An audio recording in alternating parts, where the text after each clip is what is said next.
आज मी शिव निघाले कवट्याला, म्हणजेच आईकडे. का चाललो ह्याचं कारण तुम्हाला कळेलच पुढं. शिवचे बाबा आम्हाला सोडायला आलते बघा, आणि ही गाडी आहे ना ही फिक्स सांगलीची आहे. मग इथं बसलं ना डायरेक्ट आमच्या कवट्यातच जाते.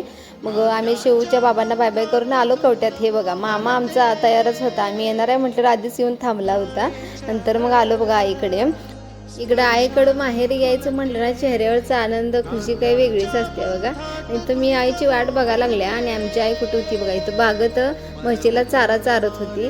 नंतर आम्ही तिथं आईला बोलवून गेलो घरी. नंतर आमचा शिव घरात येतोय कुठं, त्याला बाहेरच बसायचं होतं ट्रॅक्टरवर. मामाकडे आलं ना शिव आमचा घरात कमी बाहेरच ज्यादा असतोय. आणि ह्यो हाय बघा आमचा थालापती कसा आहे.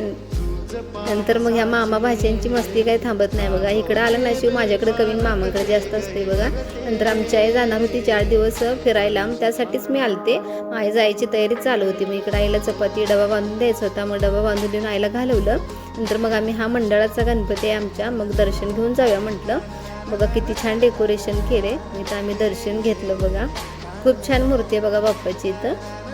नंतर मग मी आले आमच्या मोठ्या काकांच्या घरी. मग इथं पाळण्यात आमच्या माझा भाचा असेल म्हणून त्याला सरप्राईज देऊया म्हटलं. भाच्यानं मला सरप्राईज दिला. आत बसलाय जाऊन खेळत.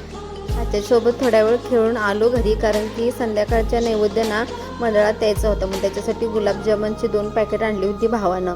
मग त्याचीच तयारी चालू झाली. मी वहिनी पण होती माझ्या सोबतीला, भाऊ होते. मग आम्ही सगळ्यांनी मिळून तयारी केली गुलाबजामची. मग मस्त असं पीठ मळून घेतलं. इकडं वहिनींनी गॅसवरती पाक पण ठेवायला चालू केलता. मग नंतर सगळ्यांनी मिळून गोळे केले बघा. नंतर मग तळायला घेतले.